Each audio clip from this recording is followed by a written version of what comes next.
Hello, my name's Glenn Pickett, and the title of this series is The Advantage of Switching to Dorico for the Person Who's Been with Finale Forever.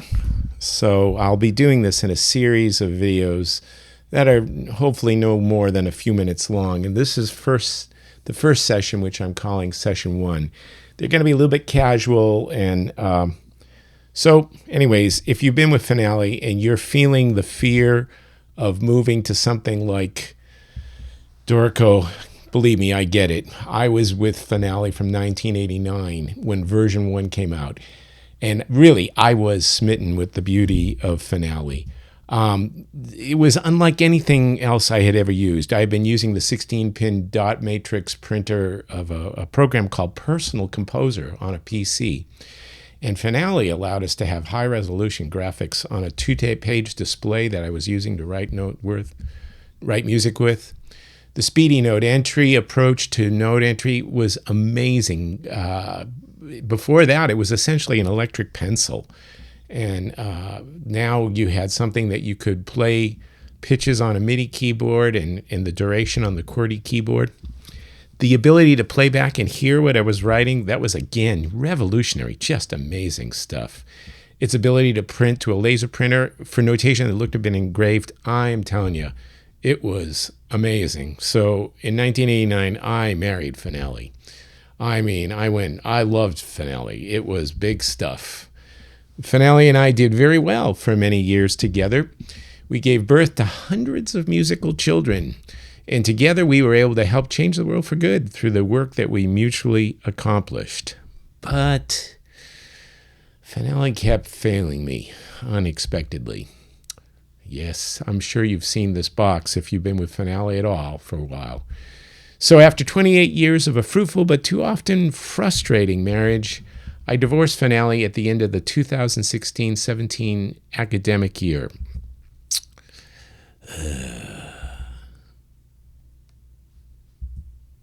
That summer, I began writing exclusively with Dorico. But don't worry, the children are all right, thanks to Music XML and PDFs. So again, what I want to share with you is what I love about Dorico compared to Finale in this video. And the first thing I love about Dorico, seriously, is their development team and their attitude of helpfulness. The development team is headed up by a man named Daniel Spreadbury. He's the third in there from the left. Just an amazing man in what he has been able to do, his servant leader approach to building this program. One of his stated goals is to know his clientele and not hide behind a wall of corporate protocol. I said this was going to be casual. So I've actually had lunch with Daniel at a NAMM conference once. And I asked him, because one of the most frustrating things about any piece of software is trying to get help and then, having a signed letter from the Finale team or whatever. Maybe there's no team at all. And Daniel said that one of his goals is to really get to know his clients. And he said, "Hey, Glenn, how is it that I could serve my clients better if I don't know their names and they don't know who I am?" So here's an example. I'm going to change this. Again, I said this would be casual. So let me show you the Steinberg Forum for Dorico. This is an example of it right here. One of the things I love about it is you get to know the people on it. Ben Wiggy, they're showing like different ways that no performer or some of these play with Dorico. And again, it's just a wonderful, wonderful forum. It's not, nobody calls each other names or say, "Oh, this is stupid" or whatever, It's a very, very helpful, supportive thing. They also have a sense of humor. Let me show you these videos that they send out. They're just crazy. So listen to this. Sent out at Christmas time. Hello, I'm Anthony Hughes, and in this video, I'll be showing you how to ensure you're fully prepared for a very Merry Christmas using Dorico.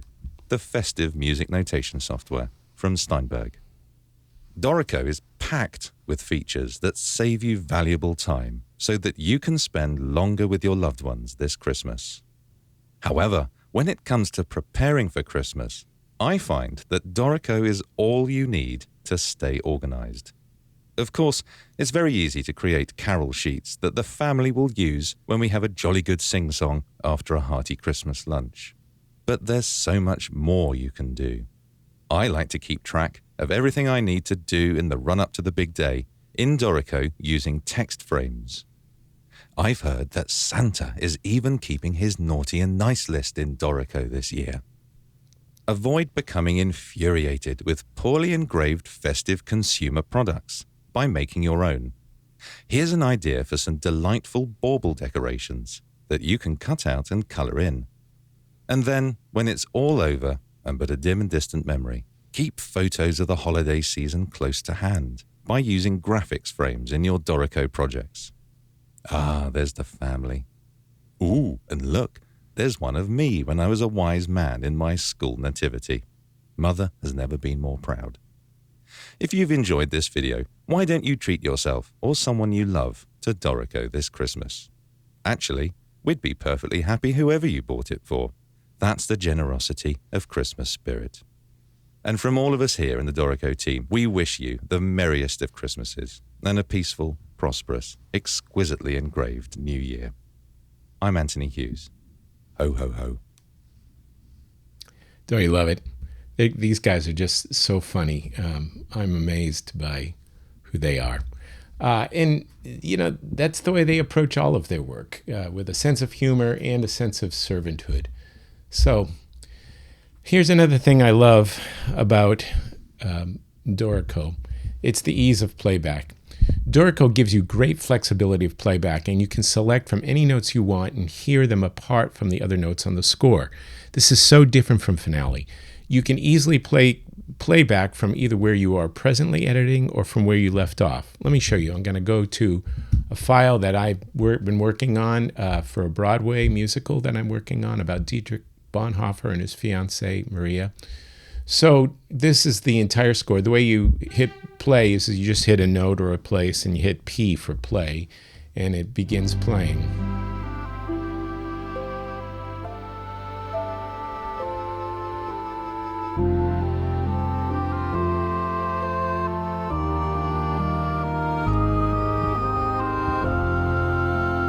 I've got the vocal turned off right now. So English horn, I'm using Note Performer, which goes so well with Dorico. I'll talk about Note Performer in another session. But if I want to hear the English horn, rather than going to a playback set like in Finale, like we used to have to, you just select on a measure and select the entire measure and hit P for playback.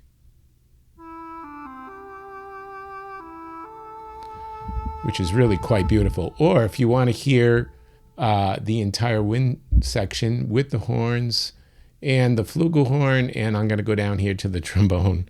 Again, it's a Broadway orchestra, very small, but here it is. I'm just selecting that top group of winds.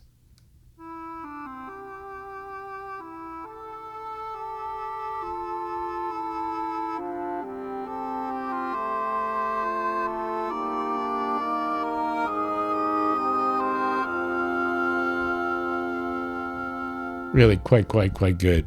And again, if you want to hear just the piano part, or I don't want to overdo this too much, but here it is, piano alone. You can also, like with Finale, you can use the scrub playback. I believe that the key commands for that are Option and Space Bar. So it's just amazing. And then if you want to hear the strings alone, you just do this. So much easier, and it really allows you to hone in on your music in a way that you're unable to do in Finale, or it just takes a long time. Automation of the mundane, especially spacing. Dynamics, all the elements of the score are automatically aligning connection to each other. I find that collisions are just not an issue. You just keep writing. So like, say I wanted to use, for some reason, take the string line and do something crazy and do a crescendo here up to bar 9, I would go to the dynamics tool, which I'll explain about how to do that in a minute. And I would hit my crescendo and then go to fortissimo, and boom, there it is, perfectly aligned. Notice there's no collision between the notes and the dynamic itself. Now, if I wanted to copy that, I just hit Command C for copy because it's been selected, and then I'll put it in the other Command V for paste, and there you go. It's a beautiful thing. And now, because they're connected, you can also move them as a group. And again, perfectly aligned, perfectly, no collisions. Just amazing. And it just does that. You just keep writing. Dorico recognizes the importance of key commands. As you know, key commands are like... They use your muscle memory, and you're not using the main part of your brain, which you want to reserve for writing. Instead, you're using muscle memory. Like, you never think when you're playing a C major scale on the piano, oh, I'm going to put my thumb under after the third finger and, put it on the F. Key commands are the same way. It helps you move fast. If you ever work with logic, you know that almost every function in the program is key commandable. Dorico is approaching that same kind of commandability. Very, very different from Finale in that way. There are only 8, unless you use an outside key command program of some kind. So here's what I mean about this.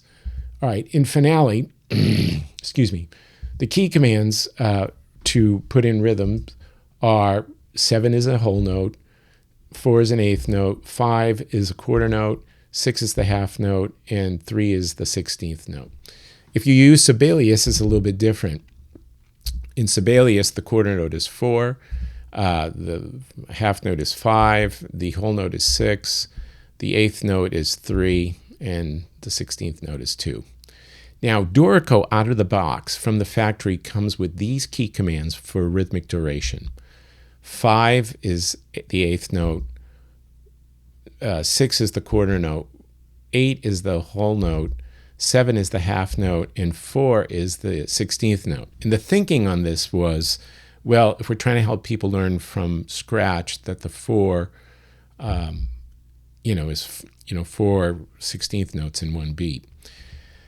I understand that thinking, but I spent 28 years, with 5 on the for Finale. And what Dorico allows you to do very, very easily is to change those key commands so that, let me get back to this here. Change the key commands so that you can change them to Finale key commands. And that's one of the very first things I did.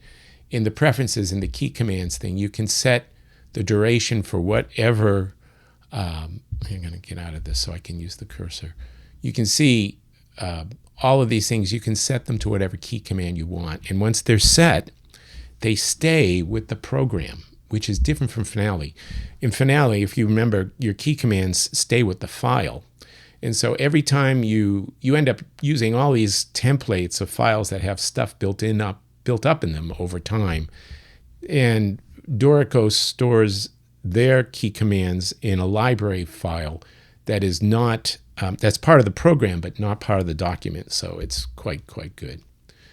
So how does one enter notes in Dorico? It can be the same as Finale, but the main difference that you don't have to do, there's lots of differences, but one of the main things that you don't have to do in Dorico is enter rests. So instead of a speedy note frame, in like you have in Finale, you have something called the grid, these series of eighth notes up here, in this caret. So let me get over to the program. And why isn't it going over to Dorico here? There we go. So I just click in anywhere, and wherever I click, I'm clicking in on that beat. Now you'll notice that there are 4 orange, let me zoom in a little bit here so you can see that. 4 orange lines here, and they are showing you where the beats are, and you can move your caret around anywhere you want. So say you want a half note there, you just hold your half note down and then press 6 for half note, because I'm doing Finale key commands. and bam, it goes in. Now notice what Dorico did. It entered the rest on beats 1 and 2 for you automatically. You don't have to go back and do that. Now here's something else that you might be interested in knowing. Say you want this to tie over into the next bar for 2 more beats, something that's very, very common.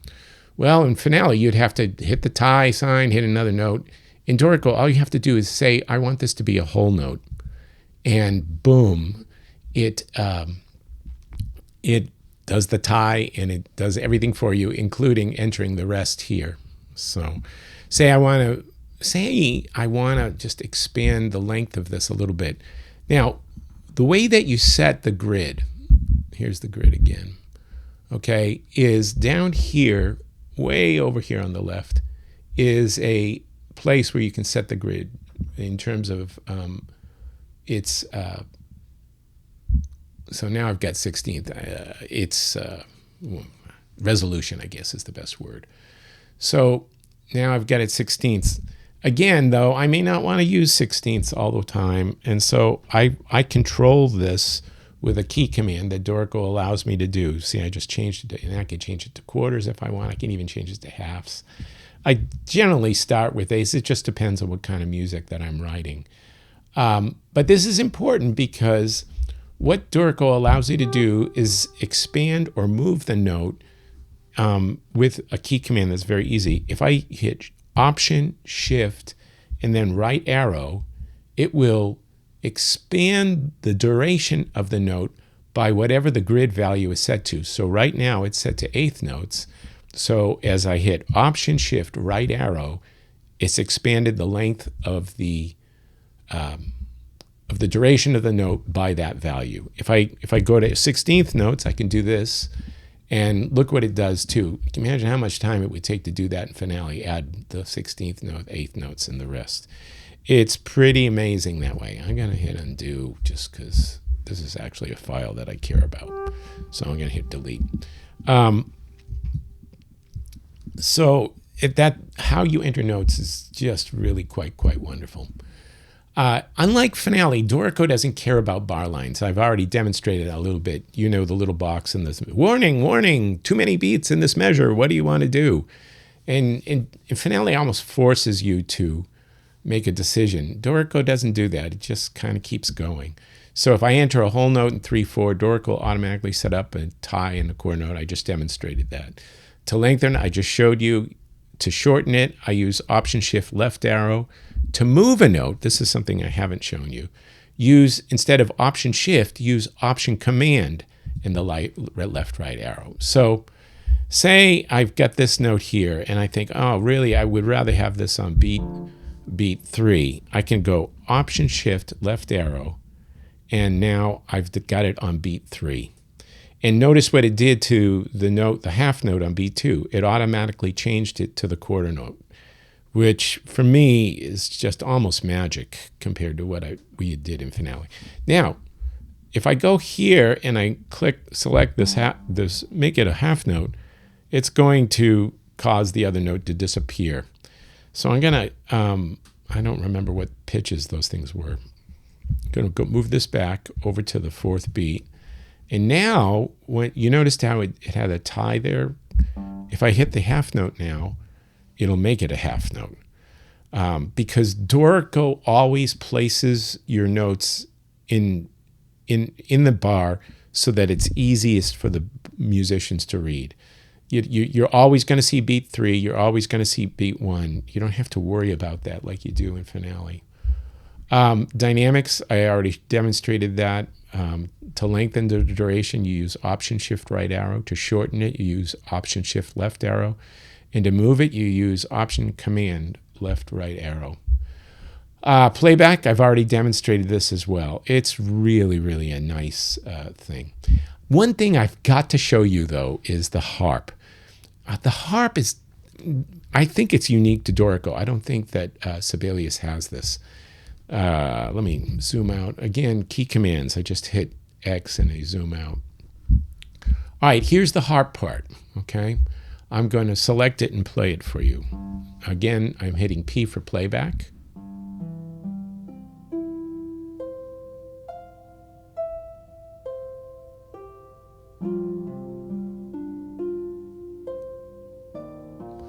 Alrighty, we don't see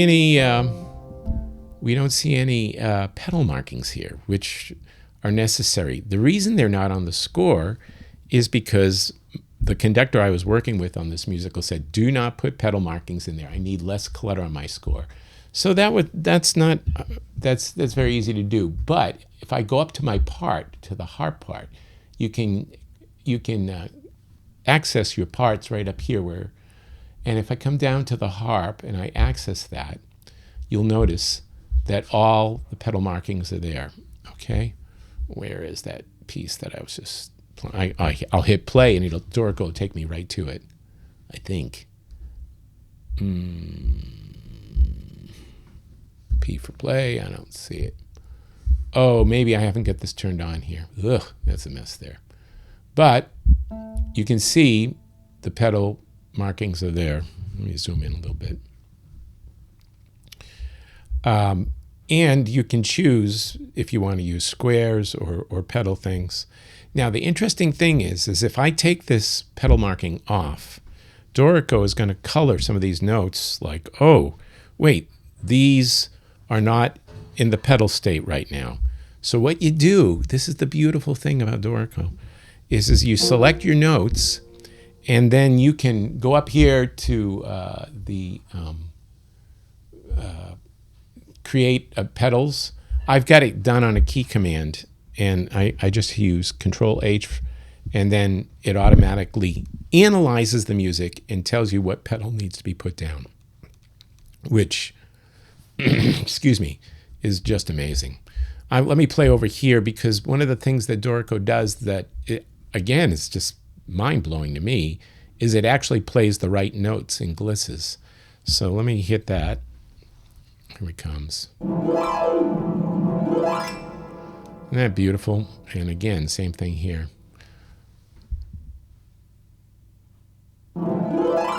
Alrighty, so now this one, I've changed it. You can see with the pedals, if I play from here.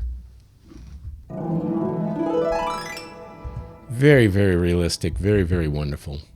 So let me get back to the slides. Those are the things that I like about Dorico. A great resource for any kind of a notation program is these guys scoring notes. They are truly, truly wonderful. And they've got a whole section on mastering Finale and changing from Dorico to Finale as well. Let me just show you that website real quick. If you haven't listened to their podcast, it's quite good. Scoring notes, excellent. All the best reviews, all about MuseScore if you're trying to deal with that with students. Latest reviews on even the smallest updates. I love it. So that's what I love about Dorico. We'll talk some more in the next session about entering notes and other things as well. And until then, happy composing.